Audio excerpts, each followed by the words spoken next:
अस्सलाम वालेकुम। Welcome to Mohammad Asad thesis tips and writing. आज की इस वीडियो में हम बात करेंगे कि हम थीसिस में हम कुछ पैनल्स लगाते होते हैं या किसी रिसर्च पेपर में कुछ हम पैनल लगाते हैं, तो उनको हम किस तरह, जिस तरह हमने कुछ ग्राफ बनाए हैं उनको हमने किसी पैनल की शेप देनी है, तो वो हम किस तरह करेंगे। ये मेरे पास पावर पॉइंट की एक स्लाइड ओपन है। इस स्लाइड को मैं पहले पेज के सेटअप पे लेके आता हूँ कि एक जो हम वर्ड का पेज है उसके मुताबिक मैंने इसको सेटअप करना है। तो यही मैं पहले डिज़ाइन के ऑप्शन पे जाऊँगा। ये पेजेस सेटअप है, यहाँ पे मैं क्लिक करूँगा। इसकी विड्थ जो है वो मैं 8 कर दूँगा। एक बात का आपने ख्याल रखना है, यहाँ पे इंचज़ हैं तो फिर आपने ये 8 करनी है। अगर यहाँ पे सेंटीमीटर्स हों, कुछ ऐसे पावर पॉइंट के वर्जन है जहाँ पे सेंटीमीटर होता है, तो यहाँ पे फिर वो 8 से काम नहीं चलेगा। सेंटीमीटर्स को इंचज़ में कन्वर्ट करके तो फिर आपको यहाँ पे उतने सेंटीमीटर्स लिखने पड़ेंगे। और यहाँ पे मैं हाइट में 11 इंचज़ कर दूँगा। ये एक स्टैंडर्ड पेज सेटअप होता है 8x11 का। इसको मैं ओके करूँगा तो ये मेरे पास एक पेज का सेटअप बन जाएगा। अब मैं इंसर्ट के ऑप्शन पे जाऊँगा। अब मैंने कितने पैनल लगाने हैं अपने उसमें पेज थीसिस में या मैंने अपने रिसर्च पेपर में, तो मैं यहाँ से शेप में जाऊँगा। ये मैं रेक्टेंगल शेप सेलेक्ट करूँगा। ये मैं यहाँ पे एक शेप ड्रा कर लूँगा। फिर मैं यहाँ से फॉर्मेट पे जाऊँगा। यहाँ से मैं इसका सेटअप करूँगा, मतलब कि मैं 2x3 का एक पैनल में ग्राफ लगाना चाह रहा हूँ। इसी शेप को मैं कॉपी करके पेस्ट करूँगा। एक डुप्लीकेट शेप सेम साइज़ की बन जाएगी जिसको मैं इसके साथ सेट कर लूँगा। अब मैंने दो शेप्स और डिज़ाइन करनी है, दोनों को मैं सिलेक्ट करूँगा कंट्रोल ए से। फिर मैं इनको कंट्रोल सी से कॉपी करूँगा और कंट्रोल वी प्रेस करूँगा तो दो शेप्स और आ जाएंगी मेरे सामने।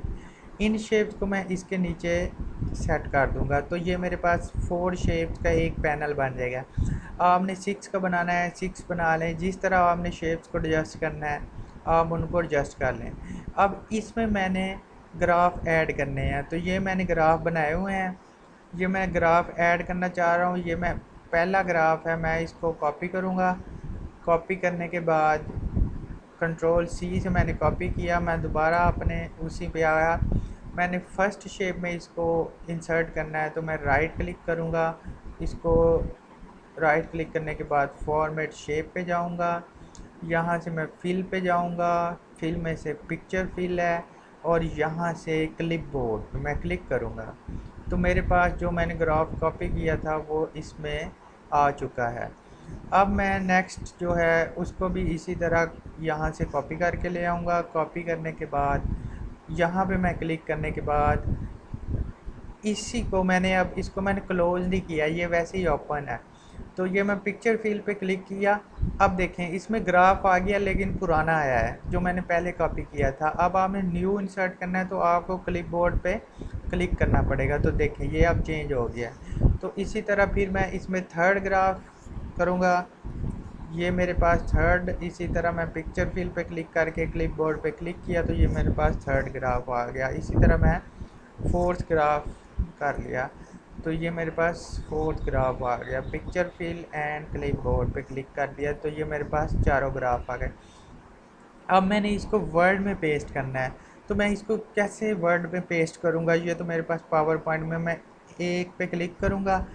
एक और चीज़ आपको बता दूं कि इसकी जो बाउंड्री है इसको भी हम कम या ज़्यादा कर सकते हैं। आप किसी एक पे क्लिक करें, इन सब को सिलेक्ट करें कंट्रोल ए से, फॉर्मेट पे जाएं, यहाँ पे आप पिक्चर बॉर्डर पे जाएं और आपने अगर नो बॉर्डर करना है तो नो बॉर्डर कर दें। जो ग्राफ की ओरिजिनल बाउंड्री है वही रह जाएगी। अगर आपने बॉर्डर साइज़ इंक्रीज़ करना है, यहाँ से आप जितना आपका दिल करे इंक्रीज़ करें।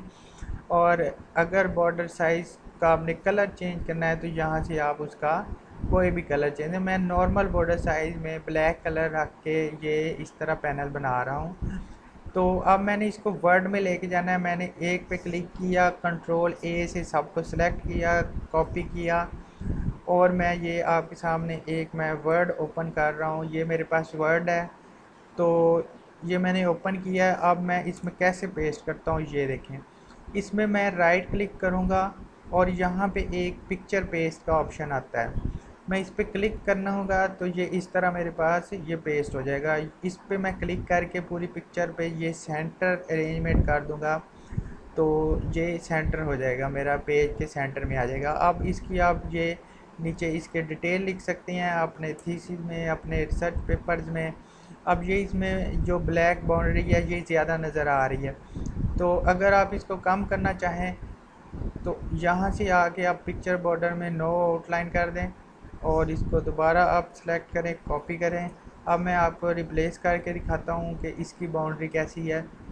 इसकी ऐसी बाउंड्री है, ये इस तरह आपके ग्राफ आएंगे। तो ये थी आज की वीडियो, उम्मीद करता हूँ आपको पसंद आई होगी। चैनल को सब्सक्राइब करें, वीडियो को लाइक करें और अपने फ्रेंड्स से जिसको कोई भी प्रॉब्लम है उससे ये शेयर करें। अगर आपको कोई मसला है तो वीडियो के नीचे कमेंट कर दें, आपकी जो प्रॉब्लम है उसके बारे में नेक्स्ट वीडियो बनाकर अपलोड कर दी जाएगी। थैंक यू एंड अल्लाह हाफिज़, अपना ख्याल रखिएगा।